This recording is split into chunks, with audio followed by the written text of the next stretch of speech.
Hai guys, Assalamualaikum warahmatullahi wabarakatuh. Sebelumnya saya ucapkan terima kasih karena sudah klik video ini. Nah, jangan lupa di-subscribe ya, di-like, dan juga di komen. Kalau berkenan boleh di-share ya.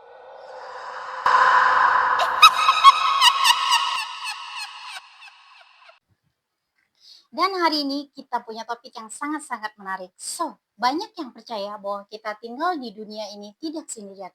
Sebagai manusia, kita hidup berdampingan dengan makhluk-makhluk lain, baik yang kasat mata maupun mereka yang kita tidak bisa lihat.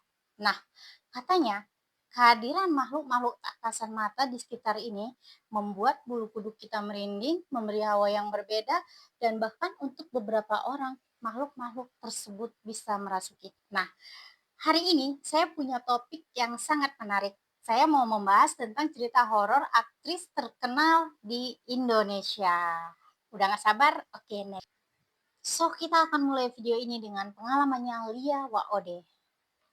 Artis multitalenta asal Jakarta Lia Waode adalah salah satu artis yang lumayan sering dapat peran-peran di film horor Indonesia, seperti Suster Ngesot, Angker, Misterius, The Curse, dan lain-lain.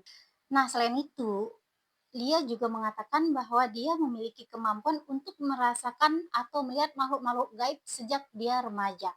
Lia mengaku bahwa dia pernah melihat dua sosok makhluk gaib yang wajahnya terbakar di ruang visual salah satu SMA bergengsi di Jakarta.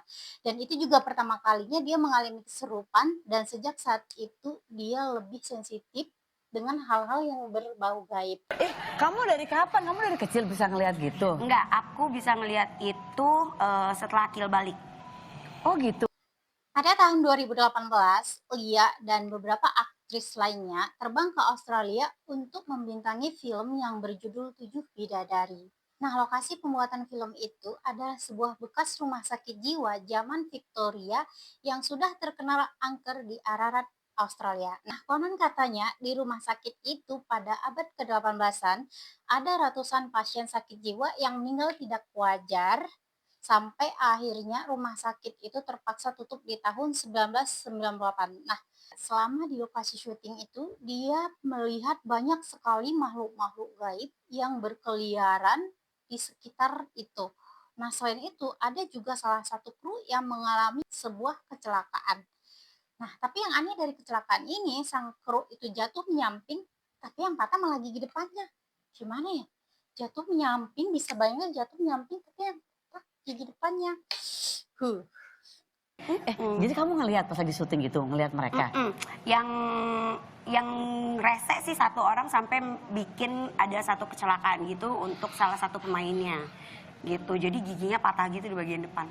Tapi jatuhnya nyamping. Gimana tuh logikanya?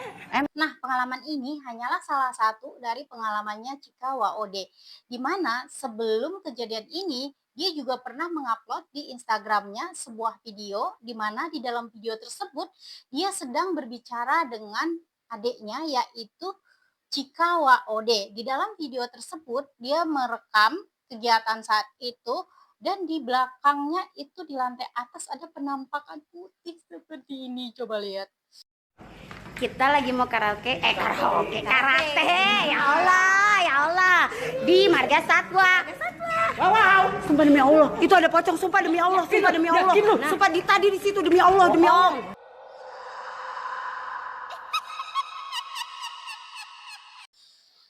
Nextnya adalah pengalaman Ivan Seventeen. Nah, pada 17 September 2019 lalu, Rifyan Fajarsah atau lebih dikenal dengan Ivan Seventeen berkunjung ke salah satu kota di Balikpapan. Hari itu sebenarnya adalah jadwal kepulangan Ivan Seventeen dan teman-temannya ke Jakarta.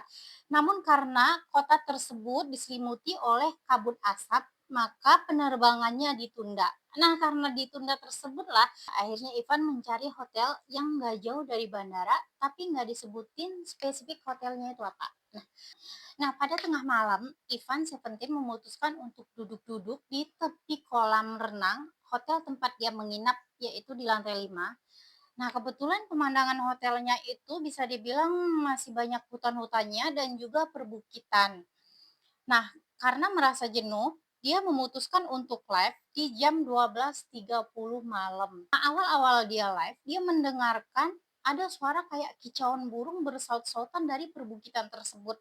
Nah, menurut dia mungkin itu wajar ya, di perbukitan ada suara burung-burung. Nah, dia melanjutkan live-nya.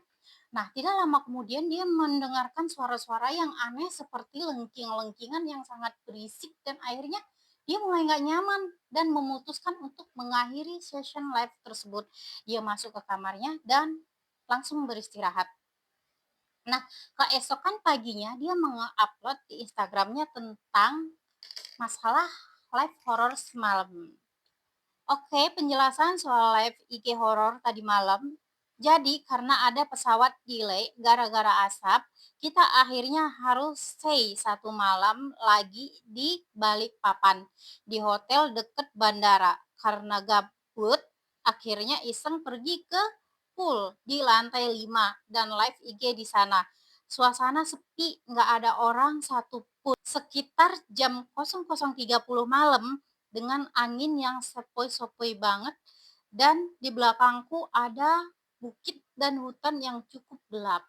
Dan ternyata horor pun dimulai saat aku ngebahas soal cara ngejaga suara. Kalau di akhir video disarankan pakai headset, itu kedengeran suara kayak burung, kalkun kecil saut-sautan. Tapi at the moment aslinya dari bukit di belakangku muncul suara-suara kayak menggeram, tapi melengking dan berkali-kali. Dan saat aku lihat lagi videonya, ternyata di awal video ada suara, heh, huh, aku merinding. Sekitar 2 apa 3 kali. Awalnya aku pikir suara nafasku sendiri yang ketangkep speaker HP, tapi ternyata sebelum dan sesudah itu gak ada suara yang serupa saat aku ngomong. Walau sih itu apa, tapi at the moment emang itu scary banget. Gimana pemirsa, sendirian lagi. Ada pita suara, bagian dari tubuh. Jadi kalau mau jaga suara itu ya bagian tubuh.